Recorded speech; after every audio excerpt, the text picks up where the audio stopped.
Hello, my internet friends, and welcome back to another episode of Momo's Art Corner, trademark pending. Today, I kind of wanted to talk about reference and using reference and how to make it your own. I think there's a lot of conversation on mostly art Twitter about is reference cheating or is reference necessary? And a lot of it is misguided because I think a lot of people consider it as like you're tracing basically.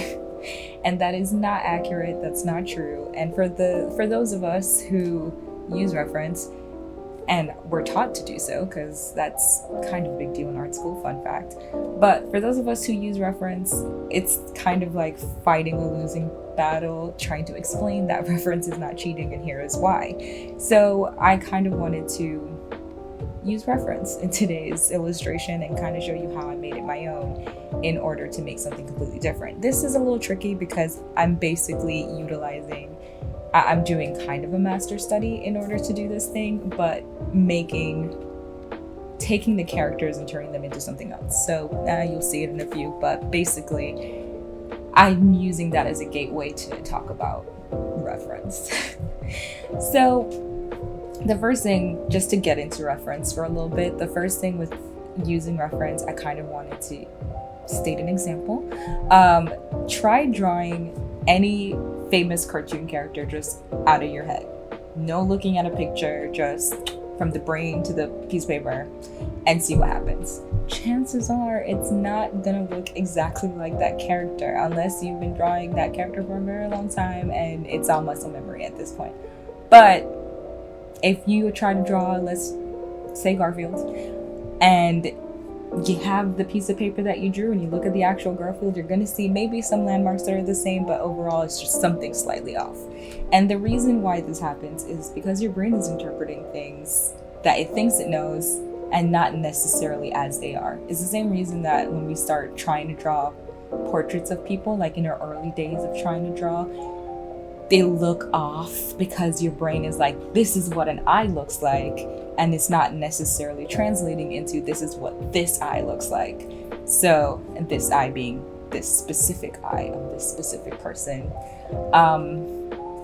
So that being said, you can use reference for a lot of different things. A lot of times I use it for understanding how a body works in a certain pose, because I can draw a person standing because I'm used to drawing a person standing, but I can't draw them doing acrobatics. I'm not used to that. I have to look how it moves in the air in order to do this. So things like that help make reference a good tool to have in one's tool belt and not cheating everyone. Relax. It's important to be able to see what you're drawing because otherwise our brain is just going to tell us, well, girl, I already know what an eye looks like. I got this. So today I'm going to be taking a painting by the famed illustrator Norman Rockwell, who he himself is a very big lover of reference. He has taken many photos to stage all of his illustrations, and if you look him up, you'll find them. But I'm going to be taking one of his paintings, which is Girl Running with Wet Canvas, which a lot of artists have recreated and made their own. And I'm going to be doing just that. I'm going to recreate that very same painting and make the me version of that thing. So I'm going to cut to me explaining everything that I'm doing, and I'll catch you at the end.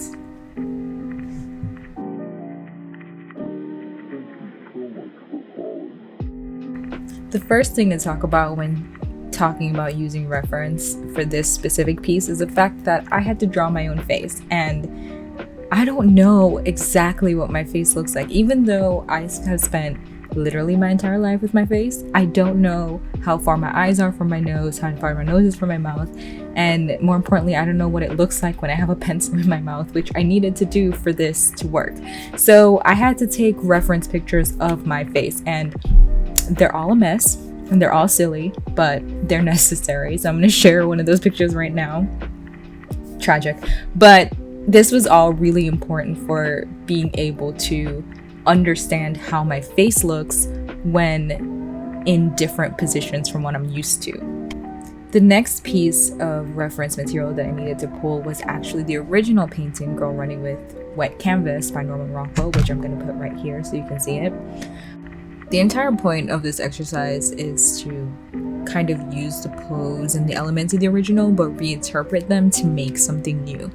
So admittedly, this is kind of an extreme example. When you're using reference, you're not exactly going to be taking wholesale what you're seeing and, you know, changing a few things and calling it a day.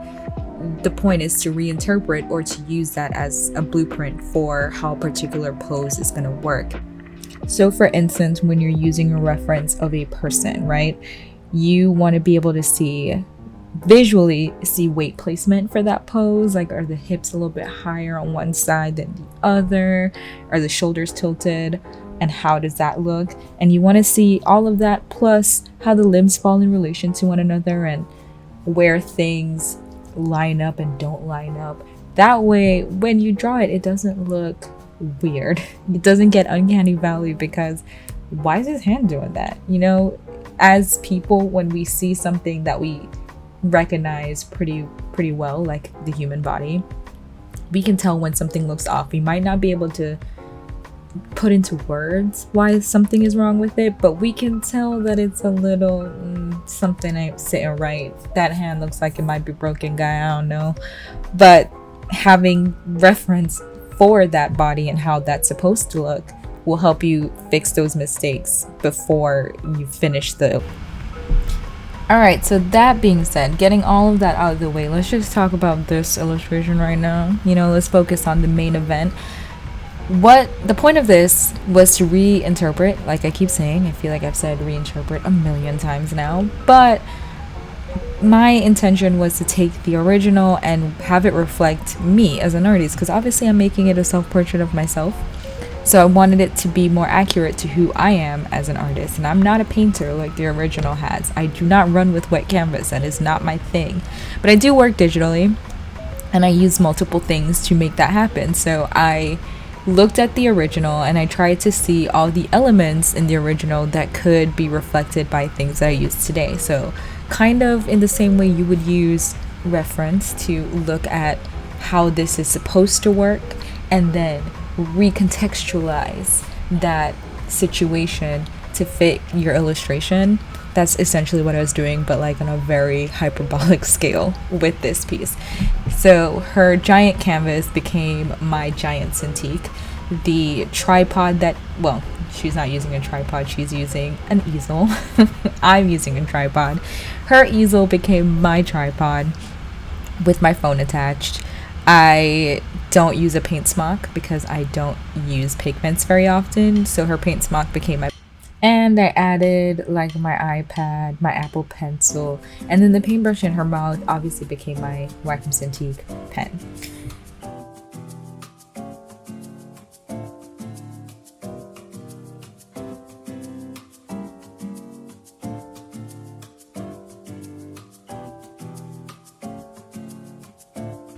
Here you see me kind of adding to this orange grip on the Cintiq pen that wasn't in the original sketch, but I had to put it because every single time, I showed this to a couple people before, like, you know, finishing it off, and everyone kept mistaking that pen for a mustache from afar. And so the only thing that I could think of to make it not read automatically as a mustache was to put that grip on the pen, which I don't usually paint with a grip, so this is a lie. But as one of my art teachers in college used to say, you have to lie to tell the truth. So this is what we're doing. We're lying to tell the truth. And hopefully it doesn't read as a mustache anymore. But if it does, whatever, I'm a rocket. I look good with the mustache. It's too late now.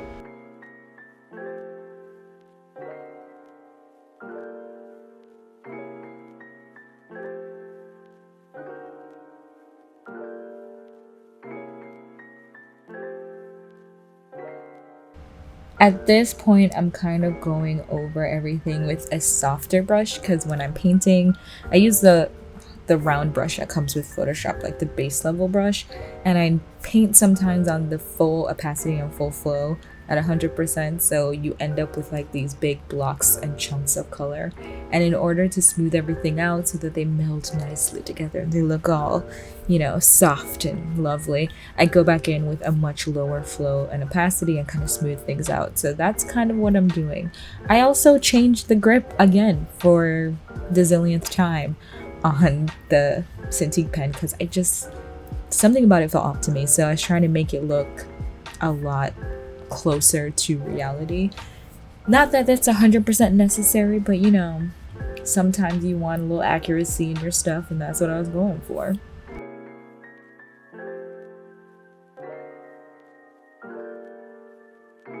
Oh my god, the time I spend on this grip is obscene. You could tell I was obsessing over it, can't you? I was desperate. Please don't look like a mustache. I beg you, do not look like a mustache. Here I'm kind of painting in my phone, which I made it way too small, if you could tell. Like, if I was to hold the phone in this image, it would be so freaking tiny. So I do go in and I make it bigger because I have this painted on another layer. Shout out to layers, okay? Those are amazing. But yeah, I repaint this at some point. Not repaint it, resize it at some point and make it an appropriate size for a human.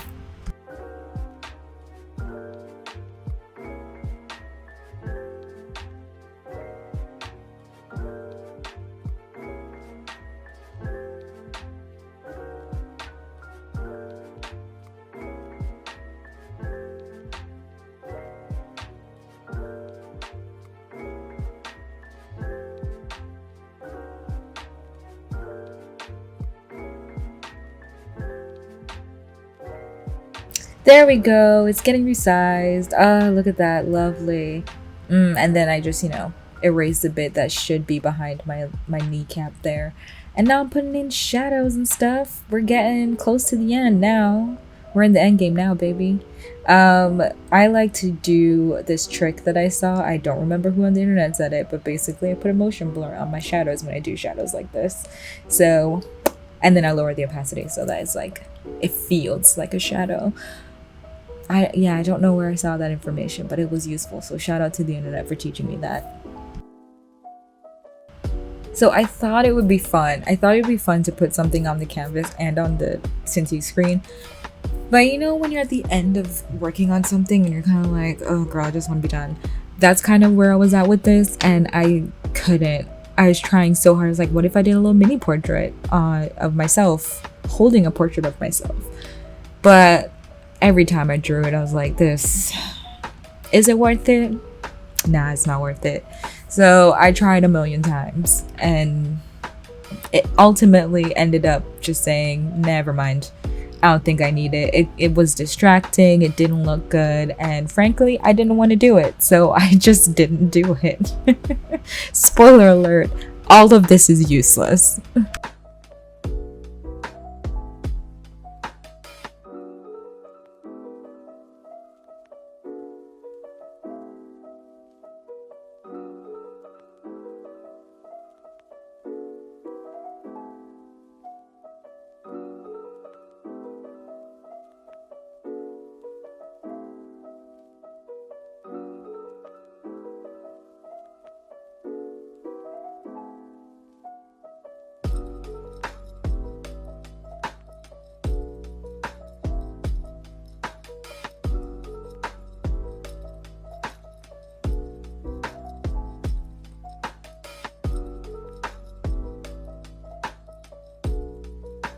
This poor girl will not give up. Look at her, keep going. Sweetie, you don't want to draw anything there. Yep, there you go. Just sign your name. Keep pushing. That's it. Good girl. Love that for me. And here is the final piece. I think we managed to capture the vibe of the original while kind of making it our own, which is frankly the point when using reference. Use a reference as a framework and add to or take away from that to make something new. Well, that concludes our art journey today. I hope that was valuable to you in some way. I hope you learned something. I know I learned something. But as usual, you can find me in all sorts of places on the internet. You can find me on Instagram, you can find me on my website, you can find me here on YouTube, or you can find me on Etsy. Check it out, I'll be selling stuff, y'all. All the links will be in the description as per usual. And until then, I'll catch you guys on the internet sometime. Goodbye.